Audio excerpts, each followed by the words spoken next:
Welcome to the At Home Workouts Blueprint Rapid Implementation Guide. This is lesson 3 of 5, where we're doing a deep dive into how to bring back program periodization and become your own pro S&C coach.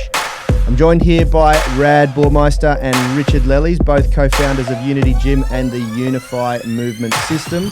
Plus, we don't have Phil here today. We've just got an empty chair next to me. If you're watching the live podcast recording this week, guys, remember we're doing a special series on how to implement our at-home workouts blueprint. It's yet to launch, but it will be launching soon with the 10 secrets to a better workout at home than your friends get in the gym. Today is a big show where we're going to frame that.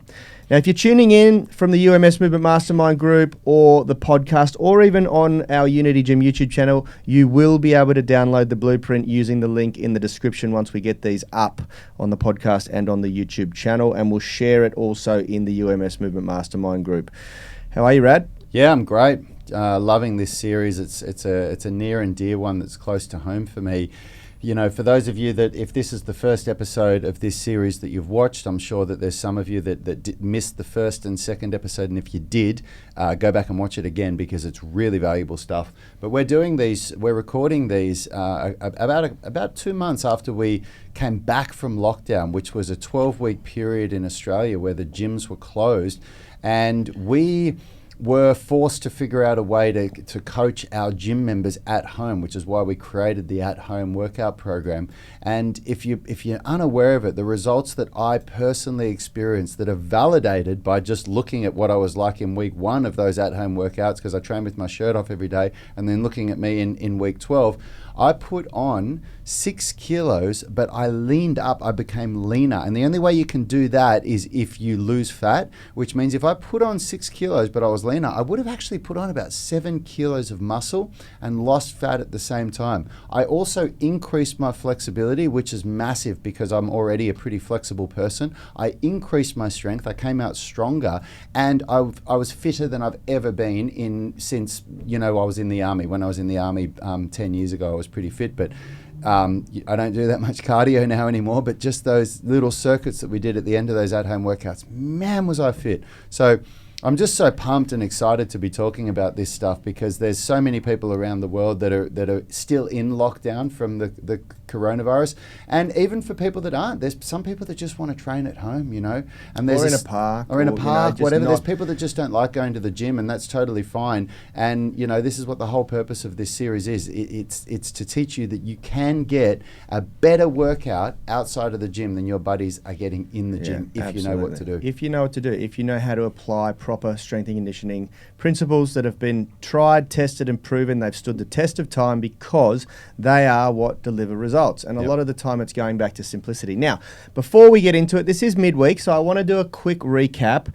On Monday, or lesson 1, we did how to ensure you don't hit the at-home training hurdle that sabotages success, and it was all about setting yourself up for success, time blocking, time for exercise, maximizing efficiency, setting up a little workout space, and then really hacking into your motivation or what's going to motivate you. Lesson 2 was how to maximize workout efficiency so you stay motivated to crush your goals. It was all about program splits, and we literally gave you our exact program split from the UMS At Home Workouts. And of course, today we're going to go deep. We're going to take a deep dive into the key strength and conditioning principles that we use in the UMS online coaching group in Unity Gym here that really, like everyone, we've had a lot of people, and before we get started, I'd like to say this. I'd like to give a huge shout out to those of you in our UMS Movement Mastermind private Facebook group, in the Unity Gym Tribe group, and in our UMS online coaching group who have recently given us a Google review and shared your experiences, a lot of them specifically for the at-home workouts. I want to talk to you about why it's important that you guys do that. There are going to be a lot of people here listening to this deep dive, the Rapid Implementation Guide, who are, thinking, wow, this is a little bit too much for me. It's a little bit too complex. It's a little bit too hard. And there are a lot of people who, when you show them the blueprint, when you show them what goes into a good program, there's a lot of work. There's, Rad, Richard and myself have all been in the industry and training ourselves for decades. There's an accumulated probably 50 years of knowledge going into this program, Yep. It's not something that you can just fluke. Yeah. And especially when you've been training for a little while and you want to get beyond that initial adaptation period.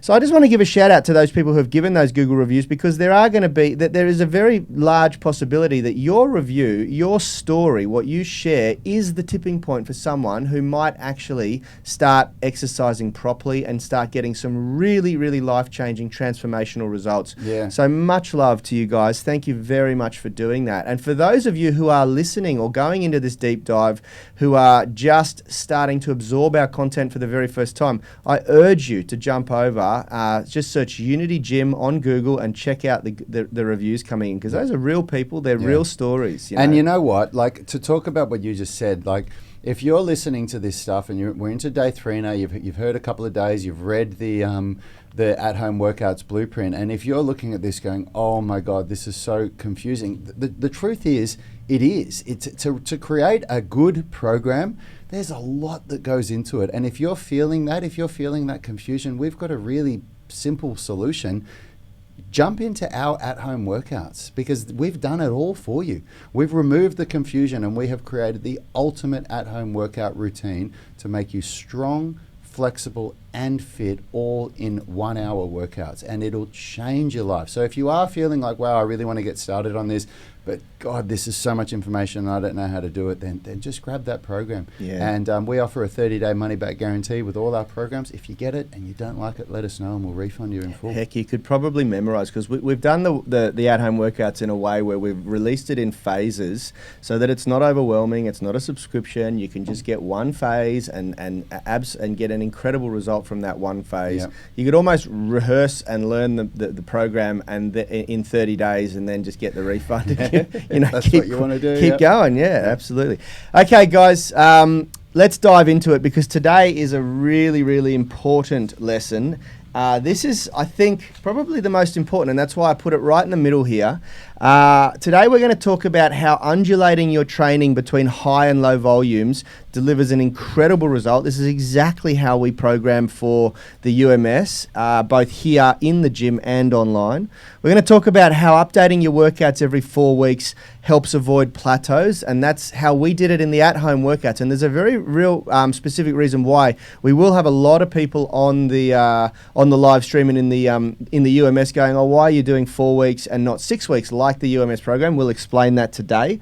And then finally, in step 3, we're going to include we're going to share how to include a peak and deload week for maximum results and talk about how that worked for us. Now, that brings me to the question of the day for those on the live stream, and maybe Richie can type this out for us in the comments. Question of the day is, how did you find the periodization where we ramp up into a peak week and then have the deload week? What was your personal experiences with that? Give us your feedback, share how it made you feel, share how your body adapted to it, because it's one of the key elements to our program, and I'd love to hear some discussion or see some discussion on that from the live viewers. Okay, so I'll build some context here. I'll read out the email that these guys would have got in the Rapid Implementation Guide. The closure of gyms highlighted a lack of fundamental programming knowledge among personal trainers.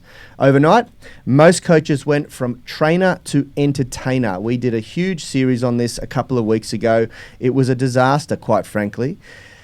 I've observed that trainers try to overcome their lack of programming skill by throwing exercises into their workouts that do nothing more than challenge your coordination.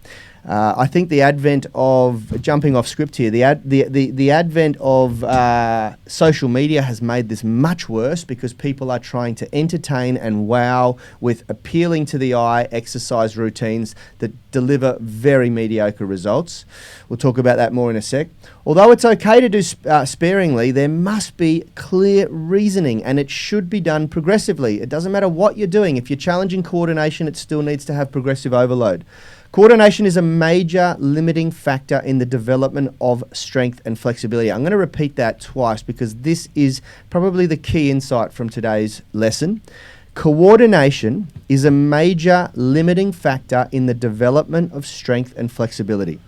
Now, our Google reviews often describe our UMS At Home workouts as revolutionary. But guys, the reality is, the best thing about them is that they're not revolutionary. They're just proper strength and conditioning. We're not trying to do anything new here. We're not trying to bedazzle you with fanciness that's really difficult to wrap your head around and coordinate. I'll give you the 3 key secrets to our UMS At Home workouts, and this is why they were so successful.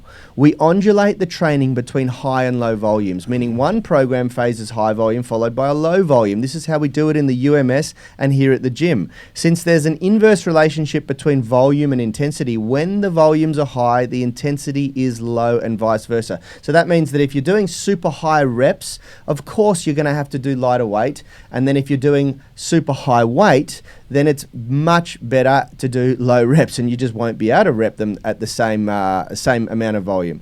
Second, we update the workouts every 4 weeks to avoid plateaus. Now, this is important for those listening who are in the UMS. In our UMS online coaching and in Unity Gym, we actually follow a 6-week mesocycle, and Rad's going to give a lot of insight on why in a sec. But since we don't need a testing week, we follow a 4-week cycle in the UMS At Home workouts. Rad's going to reveal what a testing week is in a moment.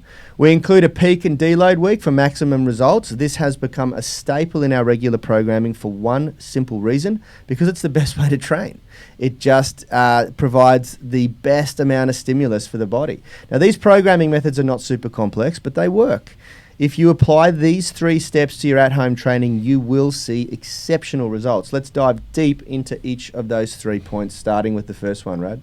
Well, yeah, look, before we even do that, I just want to I want to quickly touch on this thing that we spoke about yesterday, about this idea of, overnight most coaches went from trainer to entertainer. I think this is a really, really important thing for us to drive home, because I know that when you're the person that's looking for the answers, you don't know who to believe. You really don't.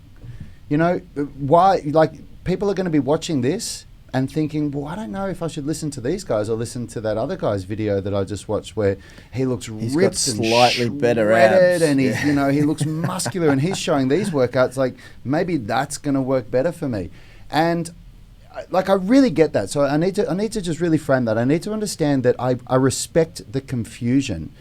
But I'm telling you right now, Yanni and I have been personal trainers for 17 years, and we've got not just the results within our own bodies. I mean, I'm 42 right now as I sit in front of you here. I was 42 when we filmed those at-home workouts.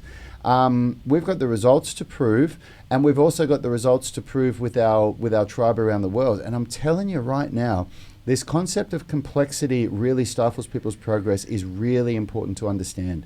When you start doing movements that require serious coordination, it is very, very hard to control the body in a way that produces the results that you want. Simplicity is what produces results. It really does. Adding complexity to movements is for very, very advanced people.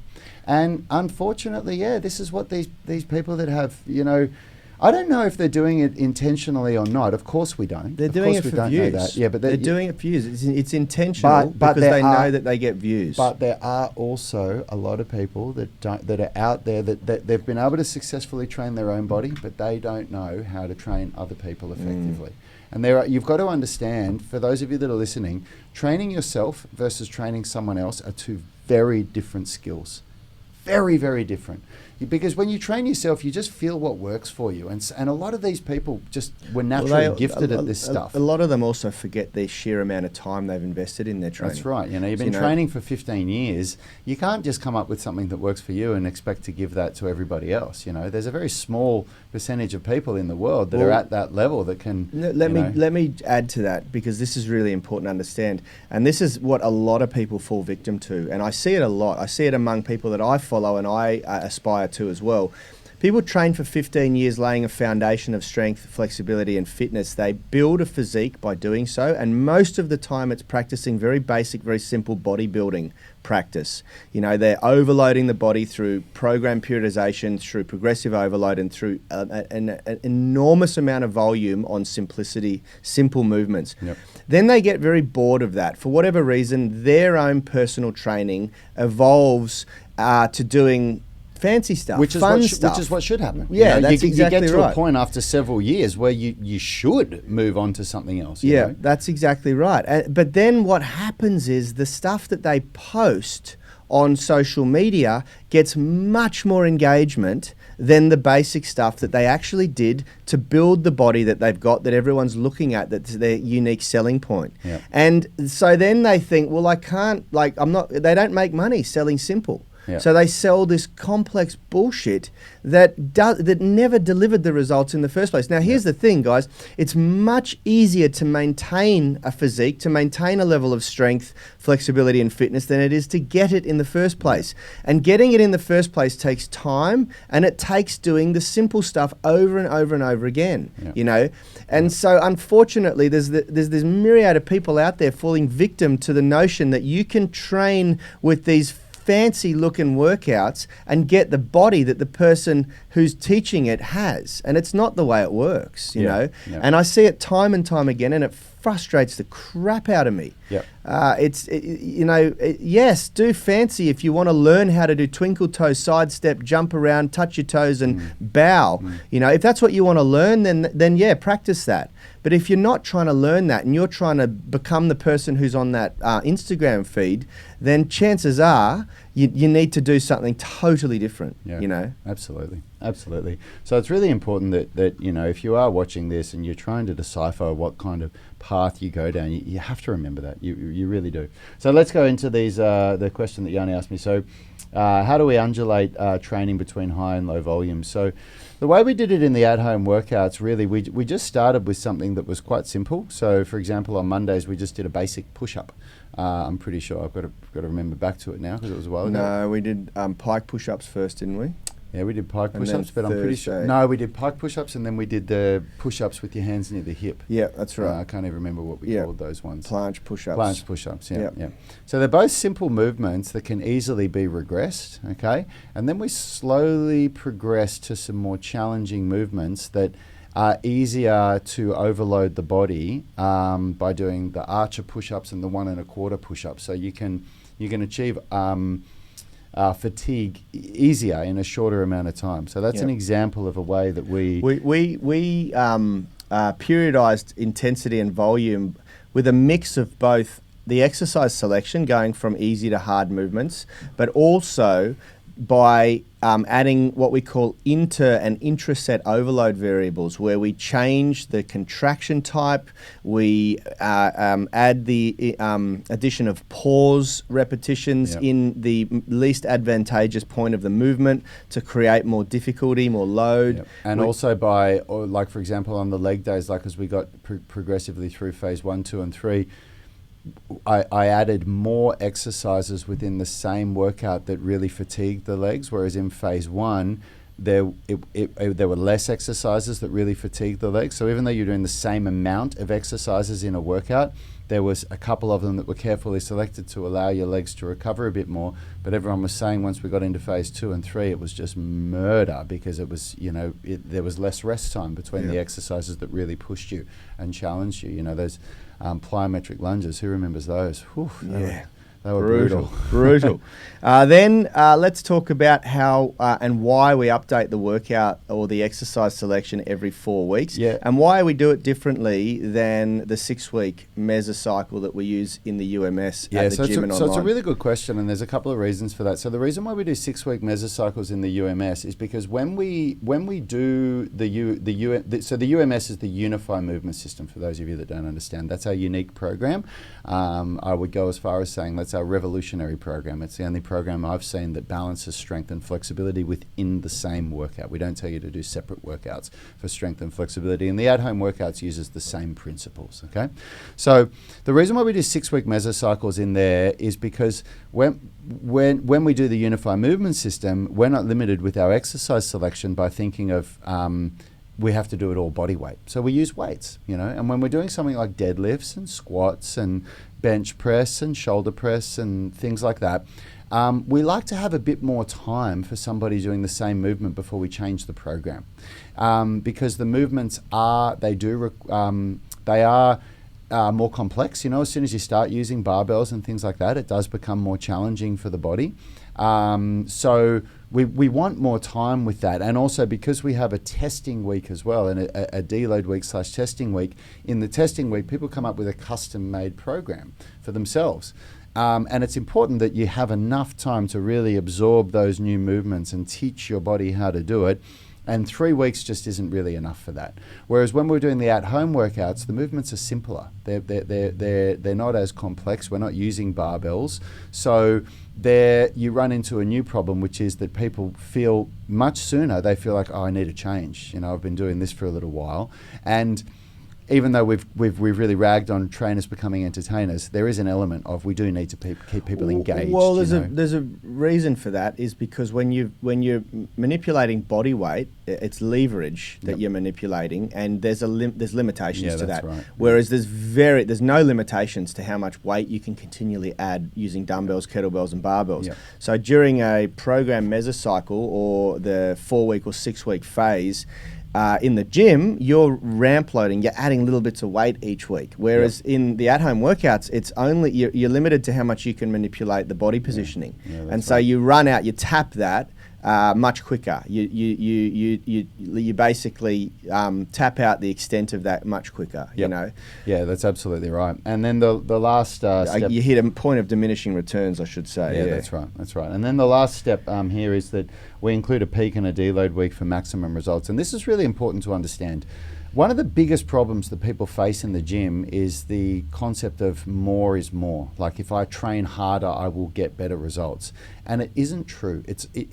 The right answer would be smarter is. I don't like less is more either. That's not right. But smarter is more. And the way you train smarter is you ramp load and you have a peak week and a deload week. And what that looks like in a 4-week cycle is, well, you go into week 1 and then new movements. The whole idea of week 1 is really figuring out how many reps can you do in the gym with weightlifting. How much weight can I lift? In the at-home workouts, what leverage point do I use? Like, if I'm doing a pike push-up, a pike handstand push-up, how far away are my hands from my feet? Or if I'm doing a push-up, do I need to be on my knees, or do I need to be on my feet, or do I need to do eccentric reps where all I do is work on the way down? So you're working that out. You're figuring things out. And you've got, so that whole workout is about figuring it out. And if you train intelligently, you don't just go hell for leather in week 1. You really spend that workout. Each set will be quite different to the last set, because you'll do 1 set and then you'll think to yourself, wow, the program here says I'm meant to do 5 to 8 reps and I could barely do 3 reps. I might make it a bit easier on this next set. And then the next set you go, oh, wow, I did 8 reps and I think I could have done more. And you keep adjusting. And hopefully by the end of the workout, you say, okay, now I know what I need to do. Yeah. So then week 2, you refine what you already know, and you go for it a bit more. And that's the first week that you start to really challenge yourself a bit more. That's right. Yep. And then if you get all of that right, then in week 3 you peak. And in week 3, the goal would be that you go into week 3 really knowing, like last week, I got 6 reps of this progression, and I'm going to do my very best to try and get 7 this week. Yep. And that's why we call it peak week, because this is the week where hopefully there's no more let's figure things out. It's let's get a really good workout and let's create some adaptation. And the majority of the adaptation occurs from what you did in that peak week. Yeah. So it's really important that you understand it's not about just go hard, go hard, go hard. It's not about that. Yep. It's about work it out, refine it, and then max it out. Yep. And then if you do all of that correctly, you will not be able to train at the same intensity in the next week. You just won't. And if you do, and you repeat that over and over again, you run the risk of injury, and you're eventually guaranteed you'll get injured. Or you'll do what's called a forced deload, which is where your body will be so smashed that you'll just go, oh man, I need to take a few days off. So we don't do that. What we do is a deload week. And in the deload week, we deload the volume that we do down to 40%. So the way we did it in the at-home workouts was we still did 5 rounds, but we did less reps in each round, and we basically just went through the motions with it, and it allowed our body to recover. And if you look, Dave Clark on the live stream here, and anybody else that's watching on the live stream, if you did the at-home workouts, I'd really like you to answer this question for us, which is, how did peak week and deload week affect you during the at-home workouts? But Dave said here, I found the peak week idea works well because you are more inclined and confident to push yourself harder by knowing you get a reduced load week to recover and maintain results. And that is exactly what it's for. And everybody, I mean, man, like you can see me in those videos when we were doing peak week, I was just crying for deload week. And 100%. I mean, look, this is one of those things that as you get more familiar with the program principles, you make it work better for yourself, you know. And for you and myself and Richard, when we're ramping and peaking, it's full on, man. And a lot of the senior guys are the same. Yeah. So you really need that deload period. But what people don't understand, and this is what's really important, is that of course we all wish we could just go 100% all of the time and just get continually level up from that. But the reality is we know that that's not the case. You know, you can't train at 100% all of the time. And the majority of the adaptation and results come from, okay, I'll rephrase this. All of the adaptations come from recovering from exercise, not the exercise itself, you know. Yeah, the exercise just creates the stimulus, and the recovery is the creates catalyst, the adaptation. you know, that's right. And so you need to really get your head around this. Like, if you're not doing some sort of there's a lot of different ways that you can do this, and it throws a whole new element into the mix. If you're training for a specific competition or sport or event, then the periodization really has to be dialed in to suit that date, you know. So you've got to tailor all of the mesocycles, macrocycles and microcycles to fit your your schedule. But for everyone else who's just going day in, day out, week in, week out, month in, month out, and wanting to really get strong, flexible, and athletic, then you need to, you need to follow a cycle that works, you know, that gives the body enough time to properly adapt to the stimulus, that stimulates the body correctly, but that doesn't cause injuries because you're pushing at the wrong points. You know, when you're learning new movements and you're laying new neural pathways and you're getting that coordination factor dialed in, that's not the time to be peaking. That's not the time to be taking your body, your muscles, your nerves to failure. You know, you shouldn't experience neuromuscular failure during the first 1 or 2 weeks of a program phase, you know. And so, and this is where a lot of people get it wrong. A lot of trainers and coaches get it really wrong too, you know. Yep. So it's something, it's really worth learning. Yeah, for sure. Diane has jumped in and said, as I'm doing this program for the first time, I'll be very interested to experience the results of deload. Yeah, just make sure that when you are doing your deload week that you understand that it's not just deloading from the volume of the workouts, which is what we do. We take care of that for you in the at-home workouts. You need to make sure that you're recovering properly, and that's the week where it's really, really important to get 8 hours of sleep every night, which hopefully you try to get 8.5 hours in bed to achieve that. You know, you eat really good food and you don't party that week. That's not the week to say, oh, this is the deload week from gym, I'm going to party. It's the week to really understand the metabolic processes that are going on in your body, and you've done all this hard work to create that adaptation, and if you deload properly, you're going to see yourself 100%. Get a lot stronger and a lot more flexible. I'd say if you're gonna align your lifestyle to the program mesocycle best, probably the week 1 of every phase would be the best time to go out and flog yourself and drink, because that's when you're kind of in figuring things out. Yeah, definitely. It's not deload week. Deload week is not the week to deload week is absolutely where the week to dial in your sleep, to dial in your rest, to dial down your stress, the cortisol in your body. That's when you want to be getting, your cortisol is going to run rampant in peak week, and that's when you want it there. You want it because it helps initiate a lot of the adaptations on a physiological level. But then in deload week, you want to get rid of it, and you want to drive up the growth factors, you want to drive up the recovery, pathways. You want to eat the right food. You want to get lots of sleep. It's a good week to get massage, things like that, you know? Yeah, absolutely. Well, thanks for tuning in today, everyone, and really hope you're enjoying this at-home workouts rapid implementation guide. It's really valuable stuff if you're trying to figure out how to put together an at-home workout program. And if you want to just have it done for you, grab our at-home workouts program, get the phase 1 and dive in and see how we do it. And we'll see you tomorrow for day 4 of this program. Lesson 4. Yeah, where we're going to be talking about how to make your at-home workouts unbeatable and more effective than your friends that are at fancy gyms. Have a great day, everyone. Have a great day. Health is about performance, not just body image. You better be willing to accept what you're going to have to do to get there. We'll start focusing on movement goals, strength goals, flexibility goals. When you nail that skill, it's there forever. The body image goal doesn't get you that It's far. the consistency and frequency that's going to get you there. It's not the intensity.